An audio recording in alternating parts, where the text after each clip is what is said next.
Cybersecurity Today would like to thank Meter for their support in bringing you this podcast. Meter delivers a complete networking stack, wired, wireless, and cellular, in one integrated solution that's built for performance and scale. You can find them at meter.com/CST.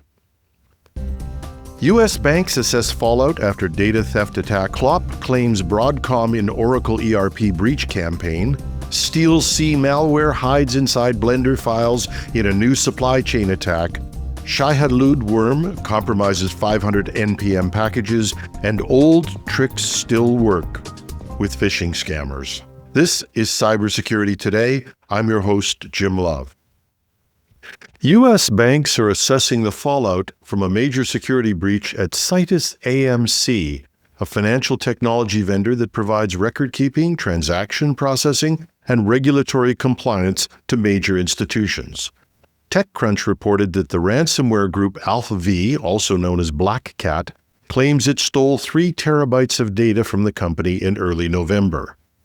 SitusAMC confirmed the incident on its website, saying the attack involved data theft only, not encryption. That means systems weren't locked, but information was taken.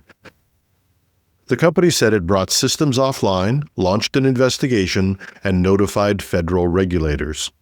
The FBI is involved, and the Bureau's director issued a public statement confirming the investigation. Banks that rely on SitusAMC told TechCrunch that they're still trying to determine what information was taken. The attackers posted sample documents online to prove access, but neither SitusAMC nor its clients have identified the full scope of the exposure.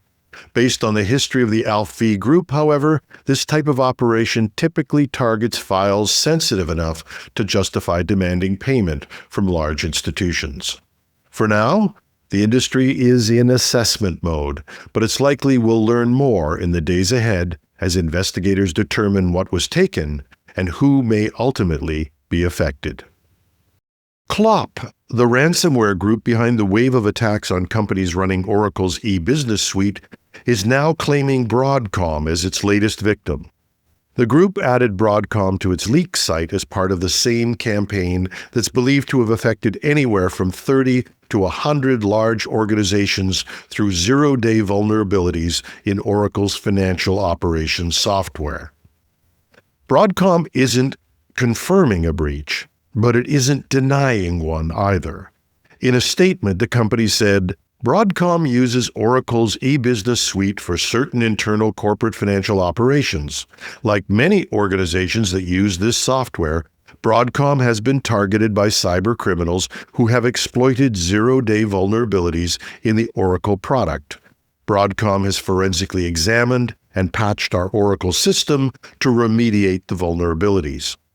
Broadcom added that its core systems remain intact.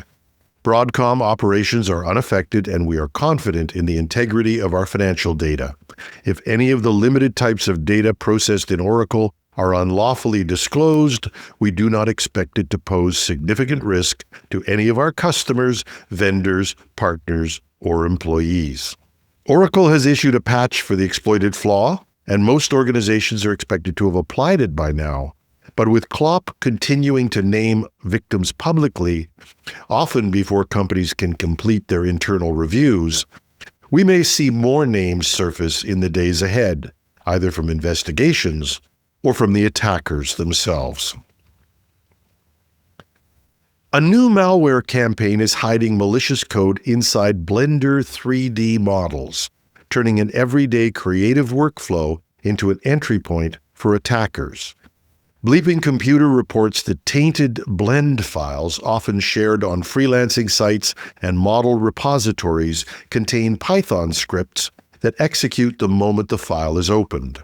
Blender includes an auto-run feature designed to support rigged models and animation tools, and since many users leave auto-run enabled for convenience, attackers are taking advantage of that default behavior.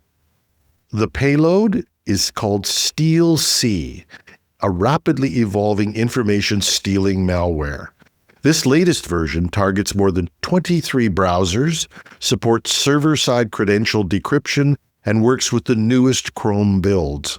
It goes after 100 cryptocurrency wallet extensions, 15 standalone wallet apps, and communication tools like Telegram, Discord, Talks, and Pigeon.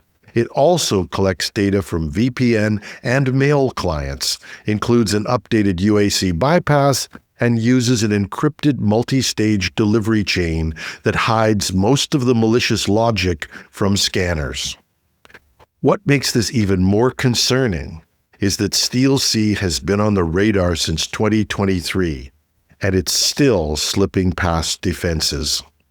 Morphosec reports that no security engine on VirusTotal detected the StealSea variant they analyzed, meaning a single model file can trigger a silent compromise with no anti-malware warning at all. Researchers say that the group behind this campaign is skilled at planting StealSea into widely shared packages. And when a standard Blender model can quietly deliver a highly capable info stealer helped along by an auto-run feature many users forget to disable, it becomes yet another serious supply chain risk. A new supply chain attack is sweeping through the JavaScript ecosystem, and it shows how fragile that ecosystem is. Bleeping Computer reports that a self-replicating malware called Shai-Hulud has compromised about 500 NPM packages after attackers gained access to maintainer accounts and published backdoored versions of widely used modules. Once a developer installs one of the tainted packages, the malware runs during NPM's install process. It scans the victim's environment using tools like TruffleHog to harvest GitHub tokens, NPM credentials, and cloud secrets. These stolen credentials are then pushed to attacker-controlled GitHub repos in plain sight. With those tokens in hand, the malware can republish itself into even more packages, turning the open-source ecosystem into its distribution network. These compromised libraries belong to trusted publishers and sit deep in dependency trees. And as a result, trusted developers may be installing malware because a package they've used for years was silently updated by someone with hijacked credentials. And the truth is, there's no quick fix. The supply chain has multiple points where it can be compromised: GitHub repos, NPM accounts, CI systems, automation scripts, and the dependencies themselves. It takes work to validate what you're installing, but blindly pushing updates from NPM is no longer safe. The weakness isn't one library. It's how much trust we place in an ecosystem where a single bad publish can ripple through thousands of projects. But not every cyber attack involves 0 days or high-end malware kits. Cybersecurity News reports a phishing campaign targeting Microsoft account holders using a simple visual swap. Replace the letter M with the characters R and N. In many fonts, especially on phones, rnmicrosoft.com looks almost identical to Microsoft.com. Attackers are using these lookalike domains to send fake password reset notices and security alerts that lead to phishing pages. Once a victim enters their Microsoft credentials, attackers gain access to email, OneDrive files, Teams chats, and anything tied to that identity. Because the technique relies on visual deception rather than malware, traditional security tools often don't detect it. And as the holiday shopping rush gets underway, flooding inboxes with shipping updates, promotions, and account alerts, this kind of low-tech phishing becomes even more effective. And hey guys, I'm not the god of all this, but one rule I have adopted: I will not, repeat, not, enter credentials into anything that's linked to a site that has been supplied to me in email or any other way. I will go on and type the name of that company, that URL myself, and if I can't find what they sent me, I don't care. It doesn't exist. But that's just me. And simple, dumb things like this may be the big thing we can use to help ourselves. Because while we focus on complex threats like AI-driven attacks and supply chain compromises, the simplest tactics still work because they exploit human attention and not software flaws. And that's our show.